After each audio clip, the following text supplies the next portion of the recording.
నమస్తే welcome to our channel నేను మీ సిరి ఈ రోజు మనతో పాటు ఉన్నారు ప్రముఖ సీనియర్ జర్నలిస్ట్ సిఎస్ రావు గారు నమస్కారం నమస్తే సిరి సార్ ఇప్పుడు చూస్తుంటే ఆంధ్ర రాజకీయాలు ఆంధ్ర భవిష్యత్తు మొత్తం ఏంటంటే ఆడుకుంటున్నట్టు అనిపిస్తుంది సార్ ఎందుకంటే జగన్మోహన్ రెడ్డి గారు కావచ్చు షర్మిల గారే కావచ్చు ఇంకా చాలామంది ఉన్నారు నేతలు అయితే వీళ్ళందరూ కలిసి మళ్ళీ తల్లి కాంగ్రెస్లో పిల్ల కాంగ్రెస్ వాళ్ళు వెళ్ళి తల్లి కాంగ్రెస్లో కలుస్తున్నట్టు అనిపిస్తుంది సార్ దీని మీద మీ అభిప్రాయం ఏంటి సార్ సో ఒకటి ఏంటంటే రాజకీయం అంటేనే ఆడుకోవటం రాజకీయం అంటేనే రాజకీయ చదరంగం అంటారు చదరంగం ఆడినట్టు ఉంటుంది రాజకీయం అనేది ఎప్పుడు ఎలా ఆడతారో ఎప్పుడు ఎలా ఎటువైపు నుంచి వ్యూహాలు పని చెక్ పెడతారో తెలియనటువంటి పరిస్థితి అందుకే దాన్ని రాజకీయ చదరంగం అని అంటూ ఉంటారు సో ఇప్పుడు ఆంధ్రప్రదేశ్లో జరుగుతున్నటువంటి రాజకీయ పరిణామాలను కనుక మనం ఒకసారి కనుక పరిశీలిస్తే రాజకీయ చదరంగాన్ని తలపిస్తుంది చదరంగం ఎలా ఆడితే ఎటువైపు నుంచి ఎటువైపు ఎవరు చెక్ పెడతారో తెలియనటువంటి పరిస్థితి ఇప్పుడు ఆంధ్రప్రదేశ్ రాజకీయాల్లో కనిపిస్తూ ఉంది ఎందుకంటే షర్మిల పోయి కాంగ్రెస్ పార్టీలో చేరారు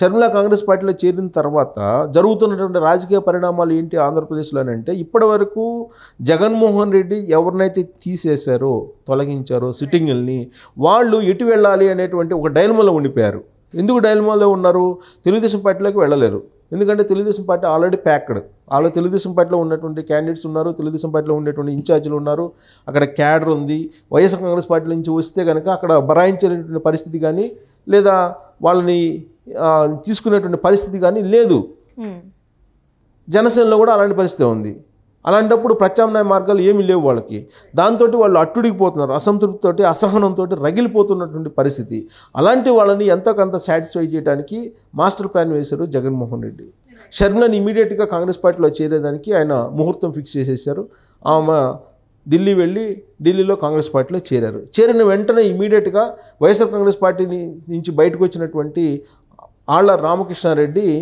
షర్మిలతో నేను నడుస్తాను అని చెప్పి కాంగ్రెస్ పార్టీలోకి చేరారు ఆయన మాదిరిగానే మల్లాది విష్ణు కూడా రెడీగా ఉన్నారు పూర్వపు కాంగ్రెస్ పార్టీకి సంబంధించినటువంటి లీడర్లే వైఎస్ఆర్ కాంగ్రెస్ పార్టీలో ఎక్కువ ఉన్నారు అలాగే పూర్వపు కాంగ్రెస్ పార్టీకి సంబంధించినటువంటి క్యాడరే వైఎస్ఆర్ కాంగ్రెస్ పార్టీలో ఉన్నారు ఇప్పుడు వాళ్ళకి అక్కడ అన్యాయం జరిగితే ఇమ్మీడియట్గా తెలుగుదేశం పార్టీలోకో జనసేన పార్టీలోకి వెళ్లకుండా ఒక ప్రత్యామ్నాయ వేదికను ఏర్పాటు చేశాడు జగన్మోహన్ రెడ్డి చాలా వ్యూహాత్మకంగా షర్మిల రూపంలో అనేది వినిపిస్తుంది ఇప్పుడు సో ఇమీడియట్గా షర్మిల ఇంతకాలం పాటు స్లోగా ఉన్నటువంటి షర్మిల వైఎస్ఆర్ తెలంగాణ పార్టీని కాంగ్రెస్ పార్టీలో విలీనం చేసేటువంటి ప్రక్రియ ఎప్పుడో 2 నెలల క్రితం జరగాలి తెలంగాణ అసెంబ్లీ ఎన్నికల ముందే జరగాలి వాస్తవంగా అప్పుడే ముహూర్తం పెట్టారు కానీ చివరి నిమిషంలో ఈ విలీన ప్రక్రియను ఆపేశాడు జగన్మోహన్ రెడ్డి చాలా వ్యూహాత్మకంగా ఎందుకంటే తెలంగాణలో అసెంబ్లీ ఎన్నికలు అయిపోయిన తర్వాత చూద్దామని చెప్పి ఒకవేళ తెలంగాణ అసెంబ్లీ ఎన్నికల్లో బీఆర్ఎస్ పార్టీ కనుక గెలిచి ఉంటే వైఎస్ఆర్ తెలంగాణ పార్టీని కంటిన్యూ చేసేవాళ్ళు ఇక్కడ బీఆర్ఎస్ పార్టీ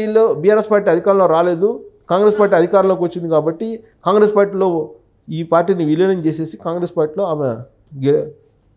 ఆమె ఏదో ఒక కీలకమైనటువంటి రోల్ను పోషించబోతున్నారు సో ఇప్పుడు వైఎస్కి సంబంధించిన అభిమానులు కానీ లేదా వైఎస్ఆర్ కాంగ్రెస్ పార్టీలో ఉండేటువంటి రెబల్స్ కానీ వీళ్ళు కాంగ్రెస్ పార్టీలోకి వెళ్ళి కాంగ్రెస్ పార్టీలో చేరేటువంటి అవకాశం ఉంది ఇదంతా కూడా ఇక్కడ రగిలిపోతున్నటువంటి వాళ్ళకి ఒక స్థానం ఏర్పాటు చేయడానికి జగన్మోహన్ రెడ్డి షర్మిల వేసినటువంటి ఒక ఎత్తుగడలో భాగంగా నడుస్తున్నటువంటి ఒక చదరంగం రాజకీయ చదరంగం అని చెప్పి మనం అనుకోవచ్చు సో రాబోయేటువంటి రోజుల్లో దాదాపుగా 20 నుంచి 25 మంది వైఎస్ఆర్ కాంగ్రెస్ పార్టీకి సంబంధించిన రెబల్స్ కాంగ్రెస్ పార్టీలో చేరేటువంటి అవకాశం ఉంది ఆంధ్రప్రదేశ్లో కాంగ్రెస్ పార్టీకి స్థానమే లేదు గత 10 ఏళ్ల నుంచి కూడా అంతకుముందు బలంగా ఉండేది కాంగ్రెస్ పార్టీ ఉమ్మడి ఆంధ్రప్రదేశ్లో ఎప్పుడైతే రాష్ట్రం విడిపోయిందో ఆ రోజు నుంచి కాంగ్రెస్ పార్టీకి స్థానం లేకుండా పోయింది ఆంధ్రప్రదేశ్లో తెలంగాణలో కూడా మొన్నటి వరకు లేదు తెలంగాణలో కొట్లాడిన తర్వాత ఇప్పుడు 2023లో అధికారంలోకి రాగలిగింది కానీ ఆంధ్రప్రదేశ్లో ఇప్పుడు కూడా ఉనికి లేనటువంటి పరిస్థితి సో ఇప్పటి నుంచి మళ్ళా దాన్ని బలోపేతం చేసుకునేటువంటి ప్రయత్నంలో భాగంగా ఎవరు వస్తే వాళ్ళని తీసేసుకుంటుంది కాంగ్రెస్ పార్టీ అసలు వాళ్ళ ఎత్తుగడలు ఏంటి కాంగ్రెస్ పార్టీకి నష్టమా లాభమా అనేటువంటి ఆలోచన కూడా చేయట్లా ఎందుకంటే ఏమీ లేని చోట ఎవరో ఒకరు వస్తే బెటర్ కదా అనేటువంటి ఆలోచనతో కాంగ్రెస్ పార్టీ ఎవరు వచ్చినా ఆహ్వానిస్తుంది దానిలో భాగంగానే షర్మిలని తీసుకోవడం కూడా జరిగింది సో షర్మిలకి తీసుకున్నంత మాత్రాన పూర్తి పవర్స్ ఇస్తారని అంటే కాంగ్రెస్ పార్టీ ఇంతకు ముందులాగా మోసపోయేటువంటి సిచ్యువేషన్లో కాంగ్రెస్ పార్టీ లేదు కాంగ్రెస్ పార్టీకి సంబంధించి ఆల్రెడీ వ్యూహకర్తలు ఉన్నారు ఇంతకుముందు లేనటువంటి వ్యూహాలు పన్నుతూ ఉన్నారు ఇలాంటి క్రమంలో షర్మిల స్వేచ్ఛగా కాంగ్రెస్ పార్టీలో పనిచేసే అవకాశం కూడా ఉండదు జగన్మోహన్ రెడ్డి వాళ్ళిద్దరు వ్యూహం ఏంటంటే కాంగ్రెస్ పార్టీలోకి వెళ్తే అటు కాంగ్రెస్ పార్టీ మందే, ఇటు వైఎస్ఆర్ కాంగ్రెస్ పార్టీ మందే, రెండు ఒకటే అని చెప్పి అంటే భావనలో వాళ్ళిద్దరు ఉన్నారు. కానీ కాంగ్రెస్ పార్టీ అధిష్టానం కానీ కాంగ్రెస్ పార్టీ వ్యూహకర్తలు కానీ అలా లేరు. షర్మిల భుజం మీద తుపాకీ పెట్టి జగన్మోహన్ రెడ్డిని పేల్చాలనేటువంటి యాంగిల్లో వాళ్ళు ఉన్నారు. సో ఇక్కడ దోబూసులాట జరుగుతుంది కాంగ్రెస్ పార్టీ అధిష్టానానికి కన్నా షర్మిలకి మధ్య, షర్మిల జగన్మోహన్ రెడ్డి మధ్య అని చెప్పి అనుకోవచ్చు. ఇప్పుడు ఈయన అవసరాల కోసం వాడు కాంగ్రెస్ పార్టీలోకి షర్మిలని పంపించారు. సో అక్కడ కాంగ్రెస్ పార్టీ అవసరాల కోసం వీళ్ళిద్దరిని వాడుకోవాలని చెప్పి కాంగ్రెస్ పార్టీ చూస్తుంది. ఎందుకు చూస్తుందంటే ఒకరికొకరికి నమ్మకం లేదు, అపనమ్మకం ఉంది. ఈ అపనమ్మకం కలగడానికి కారణం ఏంటంటే జగన్మోహన్ రెడ్డి ఆల్రెడీ కాంగ్రెస్ పార్టీకి ఒకసారి వెన్నుపోటు పొడిచి బయటకు వచ్చి కొత్తగా వైఎస్ఆర్ కాంగ్రెస్ పార్టీని పెట్టారు. అందుకే కాంగ్రెస్ పార్టీ తల్లి అయితే పిల్ల కాంగ్రెస్గా వైఎస్ఆర్ కాంగ్రెస్ పార్టీని పిలిచేవాళ్ళు, విపక్షాలు పిలిచేవాళ్ళు. సో ఇప్పుడు మళ్ళీ పిల్ల కాంగ్రెస్లో అసంతృప్తివాదులు కానీ లేదంటే అసహనంగా ఉండేటువంటి వాళ్ళు కానీ తిరిగి మళ్ళీ కాంగ్రెస్ పార్టీకి వెళ్తున్నటువంటి పరిస్థితి. సో కాంగ్రెస్ పార్టీ ఇప్పుడు వాళ్ళందరినీ బరాయించాల్సినటువంటి పరిస్థితి. సో ఇక్కడ ఒకవేళ ఇక్కడి నుంచి అటు వెళ్ళినప్పటికి కూడా వాళ్ళని నమ్మేటువంటి పరిస్థితి లేదు పూర్తి స్థాయిలో. దానికి కారణం ఏంటంటే గతంలో పోయినటువంటి నమ్మకం. సో అపనమ్మకంగా ఈ రాజకీయపరమైనటువంటి ఈ చిత్రాత్ర కానీ ఈ వ్యూహాలు కానీ నడుస్తూ ఉన్నటువంటి పరిస్థితి.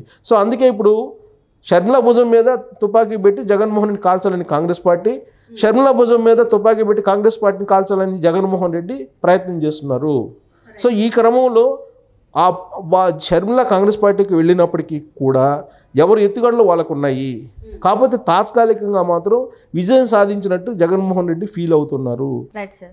అయితే మీరు చెప్పినట్టే ఒకవేళ కాంగ్రెస్లో జాయిన్ అయ్యారు షర్మిల గారు, ఒకవేళ ఏదైతే జగన్మోహన్ రెడ్డి అవినీతి అయితే జరిగిందో ఆ అవినీతిని బయటపెట్టే ఆస్కారం ఉంది. ఎందుకంటే ఇక్కడ తెలంగాణలో అయితే కేసీఆర్ ఇంత అవినీతికి పాల్పడ్డాడని చెప్పేసి ధ్వజమెత్తి మాట్లాడారు. సో సేమ్ అదేవిధంగా షర్మిల గారు ఇక్కడ మరి స్వయాన అన్న అవుతారు ఏపీ ముఖ్యమంత్రి. సో ఆయన చేసిన అవినీతిని ఆమె బయట పెట్టగలుగుతుందా?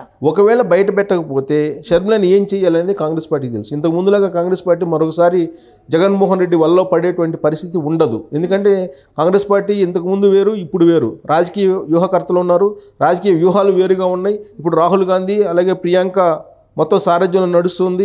ప్లస్ తెలంగాణలో, కర్ణాటకలో 2 చోట్ల కూడా వాళ్ళ రాజకీయ వ్యూహాలు ఫలించాయి. కానీ ఇప్పుడు షర్మిల వచ్చినంత మాత్రాన్ని గుడ్డిగా నమ్మి జగన్మోహన్ రెడ్డి షర్మిలని పూర్తి స్థాయిలో పగ్గాలప్పి చెప్పేటువంటి పరిస్థితి ఉండదు, ఉండేటువంటి అవకాశమే లేదు. ఆల్రెడీ జగన్మోహన్ రెడ్డి ఒకసారి వెన్నుపోటు పొడిచాడు కాంగ్రెస్ పార్టీకి అనేది వాళ్ళకి తెలుసు. ప్రత్యేకించి సోనియా గాంధీ ఆ రోజు నుంచి కూడా ఆగ్రహంగా ఉన్నారు జగన్మోహన్ రెడ్డి మీద. కాబట్టి జగన్మోహన్ రెడ్డి వదిలేటువంటి ప్రసక్తే లేదని చెప్పేసి తెలంగాణకు సంబంధించినటువంటి ఎంపీలు కానీ లేదా రాయలసీమకు సంబంధించినటువంటి ఒక ఎంపీ కానీ ఆల్రెడీ ఇంతకుముందే అనేక వేదికల మీద నుంచి చెప్పడం కూడా జరిగింది. సో సోనియా గాంధీ ఒక శపథం చేశారు జగన్మోహన్ రెడ్డి అంతు చూడాలని చెప్పి. సో జగన్మోహన్ రెడ్డి ఆలోచనలు జగన్మోహన్ రెడ్డికి ఉంటే ఆల్రెడీ కాంగ్రెస్ పార్టీ అధిష్టానానికి ఉన్నాయి. సో ఇక్కడ ఒకరికొకరికి నమ్మకం అనేది లేదు. ఎవరి అవసరాలు అయితే వాళ్ళకు ఉన్నాయి. ఎవరి అవసరాల కొద్దీ వాళ్ళు రాజకీయపరమైనటువంటి గేమ్స్ ఆడుతూ ఉన్నారు. ఇప్పుడు ఏమీ లేని చోట ఎవరో ఒకరు వస్తే బాగుంటుంది అనేటువంటి యాంగిల్లో షర్మిలని తీసుకుంది కాంగ్రెస్ పార్టీ. వాస్తవంగా కాంగ్రెస్ పార్టీ ఏం లేదు ఆంధ్రప్రదేశ్లో. సో ఏమీ లేని చోట ఎవరు వచ్చినా పర్లేదని చెప్పి షర్మిలని తీసుకున్నారు. బట్ జగన్మోహన్ రెడ్డి ఏమనుకుంటున్నారు, ఒకవేళ ఎన్డీఏ రాకుండా రాబోయేటువంటి రోజుల్లో ఇండియా కూటమి కనుక అధికారంలోకి వస్తే జైల్లోకి పోకుండా తప్పించుకోవచ్చు అని చెప్పి షర్మిలను ఉపయోగించుకోవడానికి ఆయన ప్రయత్నాలు ఆయన చేస్తున్నారనేది కాంగ్రెస్ పార్టీ వాళ్ళకి తెలియనటువంటి అంశం కాదు. సో ఇట్టా ఎవరికి వాళ్ళే గేమ్స్ ఆడుతున్నారు. అల్టిమేట్గా ఏంటంటే కాంగ్రెస్ పార్టీ అధిష్టానం అయితే ఈసారి మోసపోవడానికి అయితే సిద్ధంగా లేదు, అన్నా చెల్లెలు ఆడేటువంటి గేమ్కి అని చెప్పి మనం భావించడానికి అవకాశం ఉంది. ఎందుకంటే రాజకీయ వ్యూహకర్తలు చాలా పగడ్బందీగా ఉన్నారు ఈసారి కాంగ్రెస్ పార్టీకి. రాహుల్ గాంధీ కూడా పూర్తి స్థాయిలో నమ్మేటువంటి పరిస్థితి లేదు.